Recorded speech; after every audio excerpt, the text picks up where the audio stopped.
आचार्य दीपा। आज हम बात करेंगे रक्षाबंधन के बारे में। इस बार रक्षाबंधन को लेकर कई कंफ्यूजन है। 30 को मनाना है कि 31 को मनाना है, बहुत सारे कंफ्यूजन है। तो किस दिन मनाना है, कौन सा मुहूर्त है, कौन सा शुभ समय है, इस दिन क्या खास हमें करना चाहिए, अपने भाई को राखी कैसे बांधे, सब तरीकों के बारे में हम बताएंगे। इस बार भद्रा काल पड़ रहा है, तो भद्रा काल की वजह से कंफ्यूजन्स बहुत है। सबसे पहले हम भद्रा के बारे में जानेंगे, भद्रा होती क्या है। उससे पहले मैं बता दूं कि सबको पता है वैसे तो, लेकिन बताना मेरा काम है, मेरा फर्ज है।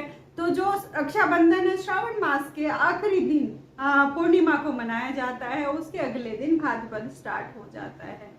तो ये तो हो गई रक्षाबंधन की बात में। इस वर्ष रक्षाबंधन 30 व 31 तारीख 2 दिन पड़ रहा है, तो हमें कौन से दिन मनाना है, हम इसके बारे में बात करेंगे।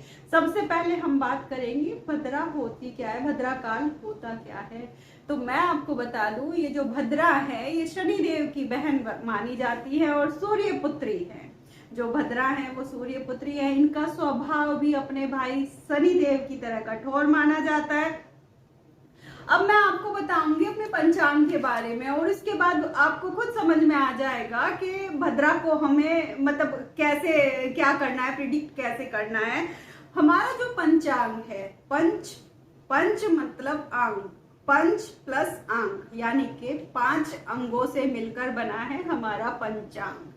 तो इसमें क्या क्या होते हैं, इसमें होते हैं तिथि होता है, वार होता है, नक्षत्र होता है, योग होता है और कर्ण होता है। इतनी सारी चीजों से मिलकर हमारा पंचांग बनता है। तिथि कितनी होती है, तिथि होती है 16, प्रथमा से लेकर अमावस्या और उसके बाद में पूर्णिमा, तो 16 तिथि हो जाती है। उसके बाद हमारे वार पड़ते हैं, 7 हमारे वार होते हैं, 27 हमारे नक्षत्र होते हैं। एक नक्षत्र और भी होता है 28वां, उसे अभिजीत नक्षत्र कहते हैं। ठीक है, योग होते हैं, योग भी हमारे 27 होते हैं और कर्ण हमारे 11 होते हैं। तो जिसमें से जो 7वां हमारा कर्ण है उसका विशिष्ट नाम भद्रा बताया गया है। 7वें कर्ण का विशिष्ट नाम भद्रा बताया गया है। भद्रा में वैसे भी कोई शुभ कार्य करना नहीं चाहिए। कोई भी आपको भूमि पूजन हो, नींव खोदना हो या कुछ भी काम मांगलिक कार्य भद्रा काल में नहीं किए जाते हैं। तो रक्षाबंधन भी हम कैसे मना सकते हैं, रक्षाबंधन भी तो वर्ष में एक ही बार आता है, तो भद्रा काल में रक्षाबंधन भी नहीं मनाना चाहिए। हम क्यों नहीं मनाते हैं रक्षाबंधन भद्रा काल में, इसके बारे में हम बात करेंगे। तो जो हमारे शास्त्रों में इसके लिए 2 जो कहानियां हैं वो बहुत प्रचलित है। पहली तो ये है कि भद्रा काल में ही सुपर्णखा ने अपने भाइयों को राखी बांधी थी, इसलिए उनके कुल का विनाश हुआ। मतलब एक कारण यह भी जोड़ा जाता है। वो क्यों विनाश हुआ था ये हम सब जानते हैं, लेकिन एक कारण यह भी जोड़ा जाता है कि अपने आप में संयोग बनते चले जाते हैं। तो भद्रा काल में ही सुपर्णखा ने अपने भाइयों को राखी बांधी थी, तो एक कारण यह भी जोड़ा जाता है। एक दूसरा कारण और भी है। तो इस समय में कहा जाता है कि भद्रा काल में शिव भगवान तांडव करते हैं, और तांडव के समय वो कितने क्रोधित होते हैं ये सबको पता है। तो जो इस समय में मांगलिक कार्य किए जाते हैं या शुभ कार्य किए जाते हैं, उनको शिव भगवान के रुद्र रूप का सामना करना पड़ता है, या कुछ उसके परिणाम हमें विपरीत ही मिलते हैं। तो इसलिए भद्रा काल में कोई भी शुभ कार्य नहीं किया जाता है। तो अब हम बात करेंगे, वैसे एक और भी है। ब्रह्मा जी ने भद्रा को काल गणना में भी विशेष स्थान दिया है। ब्रह्मा जी ने हमारी सृष्टि का निर्माण किया है और उन्होंने भी काल भद्रा को विशेष स्थान दिया है। हम बात करेंगे कि कैसे मनाएं इस वर्ष हम रक्षाबंधन। अब हम इस बारे में बात करेंगे, इस दिन आपको कैसे मनाएं। ठीक है, सबसे पहले मैं आपको बता दूं, कुछ सावधानियां आपको रखनी है। इस दिन आपको काले वस्त्र बिल्कुल नहीं पहनने चाहिए। कोई भी पूजा पाठ का कोई भी मांगलिक कार्य हो, हमें काले वस्त्र कभी नहीं पहनने चाहिए। तो आप इस दिन भी ना पहने। आजकल तो फैशन का है, सब किसी भी तरह का कुछ भी पहन रहे हैं, लेकिन विशेष ध्यान रखना चाहिए कि पूजा पाठ में आप काले और ज्यादा गहरे नीले कपड़े कभी भी ना पहने। एक थाली तैयार कर लें। सबसे पहले एक थाली तैयार कर लें। उसमें आपको क्या क्या रखना है, उसमें सबसे पहले एक स्वास्तिक बना लें। आप हल्दी से बना सकते हैं, आप चंदन से बना सकते हैं। तो उसमें सबसे पहले एक स्वास्तिक बना लें। आप रोली से भी बना सकते हैं। तो उसमें रोली, चंदन, मिठाई, फूल, राखी और एक घृत दीपक रख ले। सबसे पहले आपको क्या करना है, भगवान गणेश जी को राखी बांधनी है। सबसे पहले आप भगवान गणेश जी को राखी बांधे और उनसे अपने भाइयों की लंबी उम्र के लिए और उनके जीवन में सुख शांति के लिए प्रार्थना करें।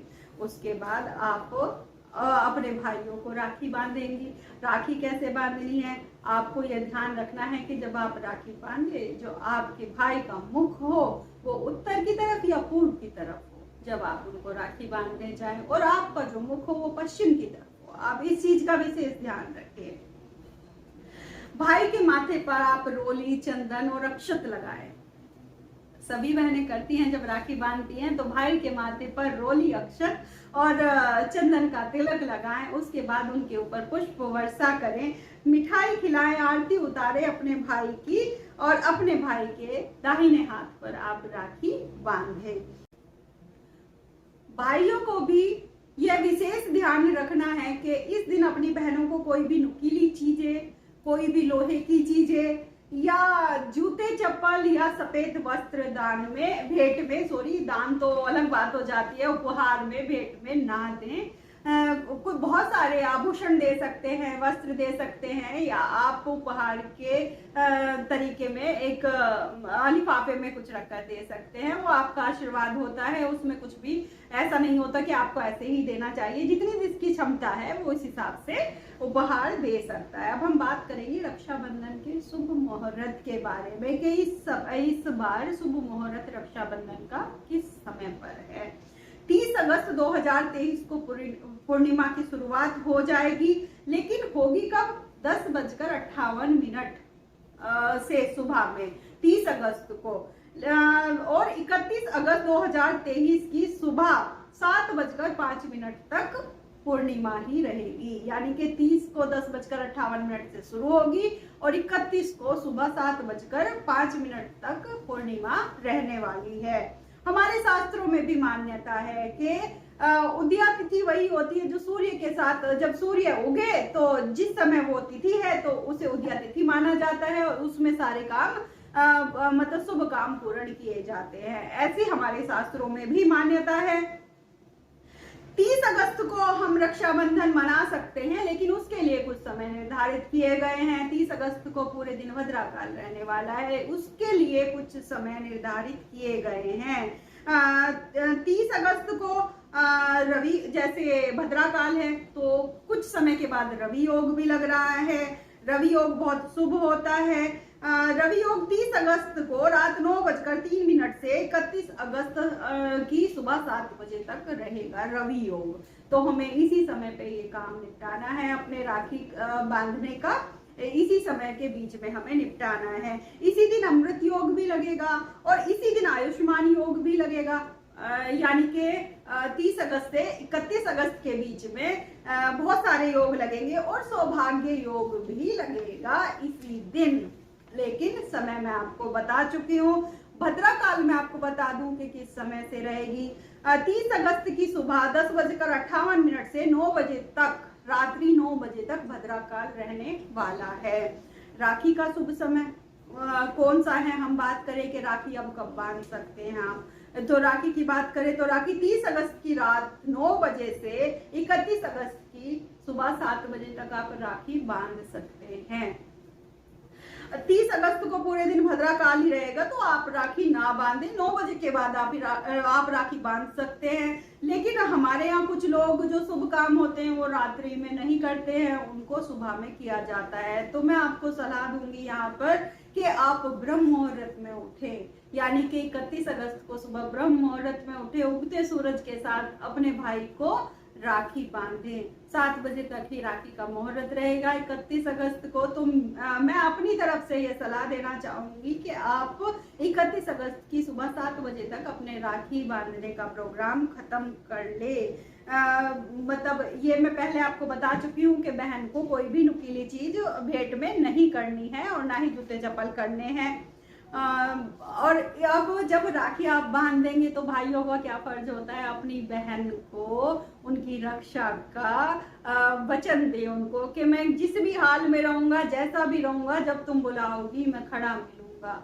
लेकिन मैं आप भाइयों को सलाह देती हूँ, गलत में साथ मत दीजिएगा, ठीक है। सही के लिए अगर आप डांट सकते हैं तो डांटना भी है, हर काम करना है, क्योंकि आप भाई हैं। रक्षा आपको गलत कामों में साथ देकर नहीं करनी है, अच्छे कामों में साथ देकर करनी है। एक अनुरोध मैं सभी से करना चाहूंगी, सभी लोग होते हैं भाइयों को राखी बांधने बहनें आती हैं, तो भाभी अपने मायके चली जाती हैं और बहनें अपने मायके चली जाती हैं। मतलब ऐसा हो जाता है सुना सुना, जब भाभी घर छोड़कर अपने मायके चली जाती है, भाभी के बिना मायका जाकर सुना सुना लगता है। तो ऐसा कुछ कीजिए कि एक साल नंद आएगी, एक साल भाई जाएंगे, तो उससे कोऑर्डिनेशन बना रहेगा और घर में चहल पहल मची रहेगी। यानी नंद आएगी तो भाभी नहीं जा पाएगी, उनको बाउंड कर दिया जाता है। तो ऐसा नहीं, आपस में ऐसा कोऑर्डिनेशन बनाकर रखिए कि इस समय मैं आऊंगी और इस समय में आप जाएंगी। अपना प्यार अपने परिवार में बनाकर रखिए, आपके परिवार में ढेर सारी खुशियां बनी रहे, आप अपने भाइयों के साथ और भाई आपके साथ, आपके संबंध मधुर बने रहे। और इसी कामना के साथ मैं आपसे विदा लेती हूँ।